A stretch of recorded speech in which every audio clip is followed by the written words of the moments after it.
ചേരുന്നു. ശ്രീ മാർട്ടിൻ, നിരാശയാണ് നവീൻ ബാബുവിന്റെ കുടുംബത്തെ സംബന്ധിച്ചിടത്തോളം ഉണ്ടായിരിക്കുന്നത് ഈ വിഷയത്തിനകത്ത്. കോടതി ഇനിയിപ്പോൾ മേൽക്കോടതി എന്ന് പറയുന്നതിന് സുപ്രീം കോടതി മാത്രമാണ് ബാക്കിയുള്ള ഒരു വലിയൊരു നിയമ പോരാട്ടം കൂടി നടത്തേണ്ടതായ ഒരു സാഹചര്യമുണ്ട്. അത് ഏത് തരത്തിൽ കാണുന്നു നിങ്ങൾ?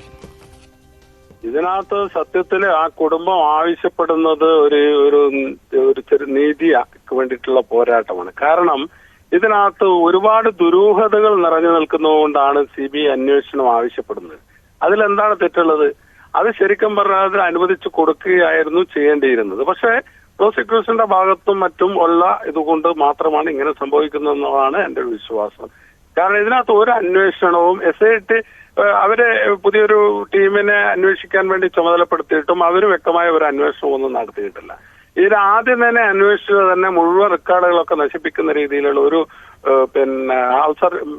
CA അന്വേഷിച്ചിട്ട് ഒരു IPS ഓഫീസറുടെ കാര്യങ്ങളൊക്കെ അതുപോലെ ഒരു ജില്ലാ പഞ്ചായത്ത് പ്രസിഡന്റൊക്കെ ഉള്ള ഒരു കേസ് ഒരു CA കൊണ്ട് അന്വേഷിപ്പിച്ച് ആദ്യം മുതലേ ഇതിനകത്ത് എല്ലാം കള്ളത്തരങ്ങൾ. നമ്മുടെ ഈ കഴിഞ്ഞ ദിവസം അങ്ങനെ ഒരു പരാതിയെ കൊടുത്തിട്ടില്ല എന്ന് കളക്ടറേറ്റിൽ വിവരാവകാശ കിട്ടിയിട്ടുണ്ട്.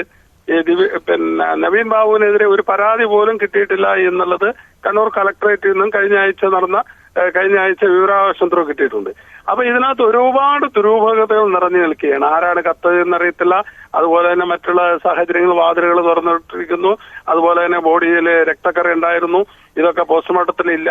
അങ്ങനെ ഒരുപാട് ദുരൂഹതകൾ നിറഞ്ഞു നിൽക്കുന്ന ഒരു സാഹചര്യത്തിൽ കൃത്യമായി ഇത്രയും വലിയൊരു ഉദ്യോഗസ്ഥന്റെ ഒരു മരണമായതുകൊണ്ട് തന്നെ അതിനകത്ത് CBI അന്വേഷണം വേണ്ടതാണ്. അത് എന്തുകൊണ്ട് കിട്ടുന്നില്ല എന്നുള്ളത് വലിയൊരു ചോദ്യചിഹ്നം. എവിടുന്ന് ഏത് പുറത്തുനിന്നുള്ള ആരുടെ ഇടപെടലുകളാണ് എന്നുള്ളത് ചർച്ച ചെയ്യപ്പെടേണ്ടതായിട്ടുണ്ട് എന്നുള്ളതാണ് എനിക്ക് തോന്നുന്നത്. ശ്രീ മാർട്ടിൻ ജോർജ്, ഇത് സർക്കാർ വാദം എന്ന് പറയുന്നത് ഈ ആരോപണങ്ങൾ ഉന്നയിക്കുന്നു. താങ്കൾ ഈ പറഞ്ഞ പോലെ അക്കമിട്ട ആരോപണങ്ങൾ ഉന്നയിക്കുന്നു. പക്ഷെ കോടതിയാണ് നിയമപരമായിട്ടാണ്. ഇതിനൊന്നും തെളിവുകളില്ല. ഈ ആരോപണം എന്നതിനപ്പുറത്ത് ഇൻക്വസ്റ്റ് തിടുക്കത്തിൽ നടത്തി, രക്തക്കറ പോലീസ് അവഗണിച്ചു, പോലീസ് രാഷ്ട്രീയ സ്വാധീനം കൊണ്ട് ശരിയായ അന്വേഷണം നടത്തിയില്ല. ഇതെല്ലാം ആരോപണങ്ങളായി അക്കമിടുന്നു. പക്ഷെ ഇതിനൊന്നും ഒരു തെളിവ് പോലും ഹാജരാക്കിയിട്ടില്ല എന്നായിരുന്നു സർക്കാരിന്റെ വാദം. അത് ഏകദേശം പൂർണ്ണമായി തന്നെ അംഗീകരിച്ചിരിക്കുന്നു ഡിവിഷൻ ബെഞ്ചും സിംഗിൾ ബെഞ്ചും എന്നല്ലേ മനസ്സിലാകുന്നത്? അതെ, ഈ തെളിവുകളൊക്കെ നശിപ്പിക്കപ്പെടുകയല്ലേ? അതല്ലേ ഞാൻ പറഞ്ഞത്. ഇതിനകത്ത് ഈ നമ്മളിപ്പോ കണ്ടല്ലോ 2 ഒപ്പ്, അത് തെളിവ് തന്നെയല്ലേ? നശിപ്പിക്കപ്പെടുന്ന 2 ഒപ്പ്, ഒരാൾക്ക് 2 ഒപ്പുണ്ടോ? അത് തന്നെ പോരെ? എന്താണ് അതിനകത്ത്? പിന്നെ നവീൻ ബാബുവിനെതിരെ പരാതി കൊടുത്തു. കളക്ടറേറ്റില് വിവരാവകാശം അങ്ങനെ ഒരു പരാതി കളക്ടറേറ്റിലില്ല, മുഖ്യമന്ത്രി ഓഫീസിലില്ല. അപ്പൊ പോരെ? എത്ര തെളിവുകൾ? അത്തരം തെളിവുകൾ നിൽക്കുമ്പോൾ ആ തെളിവുകൾ യാഥാസ്ഥിതി ഹാജരാക്കുവാനോ സാക്ഷ്യപ്പെടുത്തുവാനോ സാധിച്ചിട്ടില്ല എന്നുള്ളത് നവീൻ ബാബുവിന്റെ വക്കീലിന്റെ കുറ്റമല്ലല്ലോ, അല്ലെങ്കിൽ നവീൻ ബാബുവിന്റെ ആ കുടുംബത്തിന്റെ കുറ്റമല്ലല്ലോ.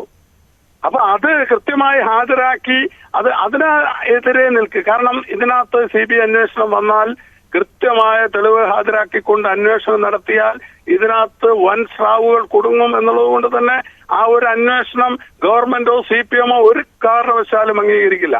അതുകൊണ്ടാണല്ലോ ഈ CBIക്ക് വേണമെന്ന് കോടതിയിൽ കൊടുത്ത ഉടനെ തന്നെ ഈ ഗോവിന്ദ മാഷ് പറഞ്ഞത് CBI അന്വേഷണം നടക്കൂലെന്ന്. അത് ഗോവിന്ദ മാഷല്ലല്ലോ പറയേണ്ടത്, കോടതിയല്ലേ പറയേണ്ടത്. അപ്പം ആ CBI അന്വേഷണം ഏത് വിധത്തിലും തടസ്സപ്പെടുത്താൻ വേണ്ടിയാണ് CPM ഗവൺമെന്റ് നിൽക്കുന്നതെന്ന് നമുക്ക് മനസ്സിലാക്കാം. ഇതിൽ ഇനിയിപ്പോ വലിയൊരു നിയമ പോരാട്ടം സുപ്രീം കോടതി വരെ പോകുക എന്നൊക്കെ പറയുമ്പോൾ ഒറ്റയ്ക്ക് മഞ്ജുഷയ്ക്ക് ആ നിയമ പോരാട്ടമായി മുന്നോട്ട് പോകണം. ഈ രാഷ്ട്രീയ പിന്തുണയ്ക്കപ്പുറത്തേക്കുള്ള അവർക്ക് ഉപകാരപ്രദമാകുന്ന ഒരു പിന്തുണ നൽകാൻ പാർട്ടിക്ക് കഴിയുമോ? അത് ചെയ്യുമോ പാർട്ടി? അല്ല, ആ രീതിയിൽ നമ്മൾ തീരുമാനിച്ചിട്ടില്ല. അവർക്ക് ആഗ്രഹം പ്രകടിപ്പിച്ചാൽ അതിന് വേണ്ടി എന്തും KPCC ആയാലും DCC ആയാലും ആ ഒരു വിഷയത്തിൽ അവരുടെ ആഗ്രഹത്തിനനുസരിച്ച് നമ്മൾ നിൽക്കും. അവരിതുവരെ അത്തരം കാര്യത്തെ നമ്മളോട് ആവശ്യപ്പെട്ടിട്ടില്ല. അങ്ങനെ ആവശ്യപ്പെടുന്ന മുറക്ക് അതിന്റെ കാര്യങ്ങളുമായി ബന്ധപ്പെട്ടിട്ട് സംസാരിച്ചും ചർച്ച ചെയ്തിട്ടും അതിനെ തീരുമാനമെടുക്കും. ആവശ്യപ്പെടുകയാണെങ്കിൽ മഞ്ജുഷയ്ക്ക് അതിനുള്ള പിന്തുണ നൽകും KPCC ആണെങ്കിൽ. അത് ആവശ്യപ്പെട്ട് അവർ അങ്ങനെ ആ രീതിയിൽ ആവശ്യപ്പെടുകയാണെങ്കിൽ നമ്മൾ അവരോടൊപ്പം നീതിക്ക് വേണ്ടിയുള്ള പോരാട്ടത്തിൽ നമ്മൾ അവരോടൊപ്പം നിൽക്കും, ഒരു സംശയമില്ല. റൈറ്റ്, വളരെയധികം നന്ദി. കണ്ണൂർ DCC പ്രസിഡന്റ് വ്യക്തമാക്കിയിരിക്കുന്നത് മഞ്ജുഷ ഈ നടത്തുന്ന നിയമ പോരാട്ടത്തിലേക്ക് സഹായം ആവശ്യപ്പെടുകയാണെങ്കിൽ KPCC സഹായിക്കും.